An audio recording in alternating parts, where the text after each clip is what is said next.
नमस्कार, आप सभी का स्वागत है रेडियो द्वारका भक्ति में। अभी हाल ही में इस्कॉन द्वारका ने इस क्षेत्र में पहली बार स्कूलों के लिए गीता ज्ञान प्रतियोगिता का आयोजन किया था और इस प्रतियोगिता में आसपास के करीब सभी प्रमुख स्कूलों ने पार्टिसिपेट किया।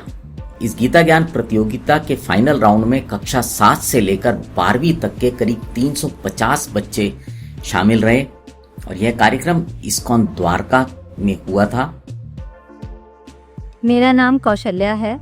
मैं वेंकटेश्वर इंटरनेशनल स्कूल सेक्टर 10 में लाइब्रेरी की अध्यापिका और हमारे स्कूल में इस्कॉन टेम्पल द्वारका की तरफ से गीता विजडम कॉन्टेस्ट को इंट्रोड्यूस किया गया, जिसमें 7 से लेकर 12 अध्यायों तक विद्यार्थियों को शिक्षाओं को पढ़कर उस कॉन्टेस्ट में सम्मिलित होना था। इसका उद्देश्य था भगवान को जानना, अपने बारे में जानना, कैसे हम निरंतर आध्यात्मिक प्रगति कर सकते हैं भगवान को जानकर और अपने जीवन को सफल बना सकते थे। इस कॉन्टेस्ट का उद्देश्य था।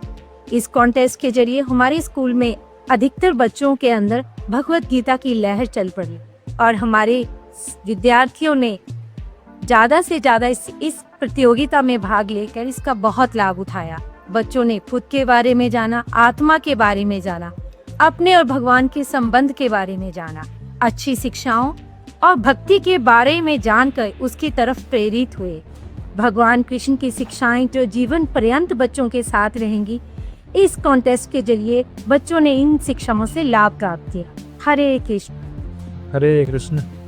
मेरा नाम दयालु गोविंद दास है। मैं इस्कॉन द्वारका मंदिर से जुड़ा हुआ हूँ और 2012 से मैं इस मंदिर में सेवा कर रहा हूँ। आज हमने ये गीता कॉन्टेस्ट का अरेंजमेंट किया था।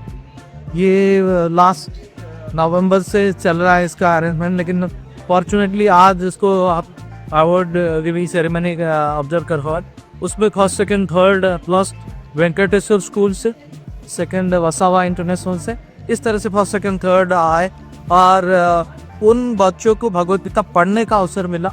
भगवद गीता पढ़ने का फ़ायदा ये होता है, जैसे मैंने कई बार बताया है, परिस्थिति कुछ भी हो, मनस्थिति एक जैसा रहने का तरीका भगवान भगवद गीता में दे रहे। परिस्थिति और मनस्थिति, हमारे परिस्थिति के हिसाब से हमारी मनस्थिति बदलता रहता है।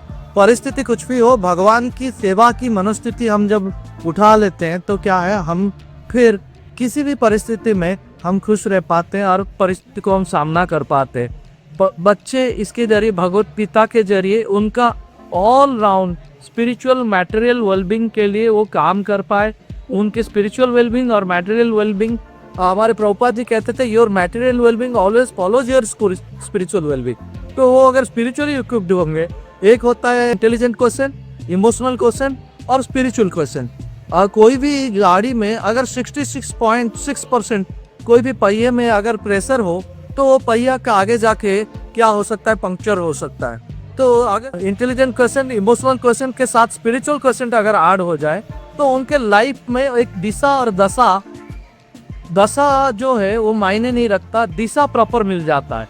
तो दिशा अगर प्रॉपर मिलता है, वो दशा को भी वो हैंडल कर पाते हैं। तो इसीलिए ये हमने उनको एक दिशा दिखाया भगवद गीता को रीड करके, कैसे जीवन में सफल व्यक्ति बन पाए। तो यही हमारा उद्देश्य था। इस उद्देश्य में हम भले ही छोटा सा कदम ले पाए हैं। सिर्फ 360 बच्चे, करीब लाख बच्चे यहाँ पे पढ़ते हैं। इस द्वारका और द्वारका के आसपास के इलाकों में लाख बच्चे से ज़्यादा बच्चे पढ़ते हैं, लेकिन हम सिर्फ 360 बच्चों को लेके ये छोटा सा कदम ले पाए हैं। आगे चल के हम भगवान से प्रार्थना करेंगे, भगवान जैसे इनको सद्बुद्धि देंगे। ये जो स्कूल के प्रिंसिपल्स है, इनको सद्बुद्धि देंगे, जिसके माध्यम से क्या है, ये अपने बच्चों को एनकरेज करेंगे और भगवद गीता जैसे टाइमलेस विजडम है, ये भगवद गीता जैसे विजडम को एक्सेप्ट कर पाए और अपने जीवन को एक दिशा दिखा पाए।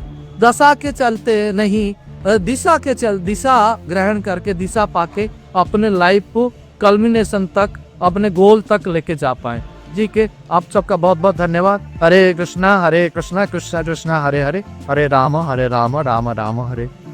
यह अपने आप में एक बहुत ही अच्छी शुरुआत है बच्चों को शास्त्रों से जोड़ने की। इसके साथ साथ कहीं ना कहीं भविष्य में शिक्षा और शास्त्र दोनों जुड़ेंगे। इस्कॉन की ये पहल सराहनीय है और साथ ही साथ उन सभी स्कूलों को जिन्होंने इसमें भाग लिया, उन सभी बच्चों को जो इसमें शामिल हुए, उनके अभिभावकों को सब साधुवाद के पात्र हैं। उम्मीद करते हैं कि भविष्य में भी इस तरह के और जो आयोजन है वो होते रहेंगे। अब आपसे विदा लेते हैं, जुड़े रहें रेडियो द्वारका भक्ति के साथ।